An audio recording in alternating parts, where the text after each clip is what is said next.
এক নম্বৰ গৰুৱাঝৰ নিবাসী আগষ্টিন ওৰাঙৰ মোটামুটি 5জনকৈ পৰিয়াল বিষাক্ত কাঠফুলা খাই বৰ্তমান এতিয়া ওদালগুৰি বৰ্ণগাঁও চৰকাৰী হস্পিটেলত চিকিৎসাধীন হৈ আছে। খুবেই দুৰ্ভাগ্যজনক কথা, যি বিষাক্ত কাঠফুলা আজি আমি দেখিবলৈ পাইছোঁ বছৰি বছৰি তেনেকুৱা ধৰণৰ ঘটনা হৈ থাকে। আজি ইয়াতে হোৱা বুলি নহয়, তাৰপিছতো আমাৰ মানুহবিলাকে সজাগ নহয়। আজি গোটেই পৰিয়ালে সেই বিষাক্ত কাঠফুলা খাই আজি চিকিৎসাধীন হ'বলৈ মানে গৈছে আৰু ইমান মানে বেয়া ধৰণৰ অৱস্থা তেওঁলোকে আজি ভুক্তভোগী হ'ব লগা হৈছে। গতিকে খুব দুখৰ কথা।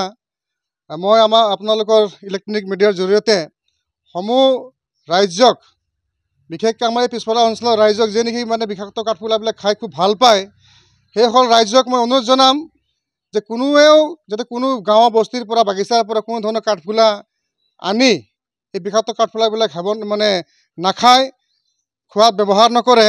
তাৰ কাৰণে সকলো ৰাইজক মই সজাগ হ'বলৈ মই অনুৰোধ জনাইছোঁ। আজি বুলি নহয়, বছৰি বছৰি বিভিন্ন বাগিচা বিভিন্ন গাঁৱতে এই ধৰণৰ ঘটনা দেখিবলৈ পাইছে। তাৰপিছতো আমাৰ এই অঞ্চলৰ ৰাইজে কিয় বাৰে বাৰে এই বিষাক্ত কাঠফুলা খাই নিজৰ জীৱনটো ধ্বংস কৰাত লাগিছে, সেইটোৱে খুব পৰিতাপৰ কথা। গতিকে মই বিশেষ নকওঁ, আজি যিসকল এই আগষ্টিন ওৰাঙৰ পৰিয়াল, সৰু সৰু ল'ৰা ছোৱালী আছে, লগতে মা দেউতা মোটামুটি 5জনকৈ পৰিয়াল আজি বিষাক্ত কাঠফুলা খাই কিনে চিকিৎসাত যাব লগা হৈ আছে। গতিকে গোটেই এটা পৰিয়ালৰ গোটেইখিনি মানুহ, বেছি দুখৰ কথা হৈছে সৰু সৰু ল'ৰা ছোৱালীসকল আছে।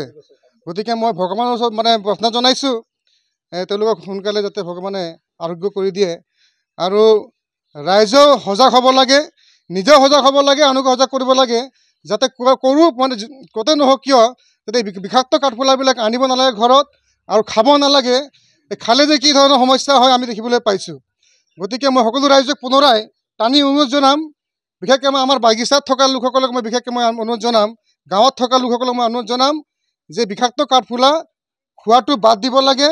তাতকৈ আৰু ভাল ভাল খাদ্য আছে আমাৰ কাৰণে, মানুহৰ কাৰণে, সেইবিলাক খাদ্য খাওক, যাতে কোনো ধৰণৰ বেমাৰ আজাৰ নহয়, মৃত্যুত ভুগিব লগা নহয়। তাৰ কাৰণে মই সকলো ৰাইজক আপোনালোকৰ ইলেক্ট্ৰনিক মিডিয়াৰ জৰিয়তে মই গোটেই ৰাইজকে মই অনুৰোধ জনাইছোঁ। বহুত বহুত ধন্যবাদ।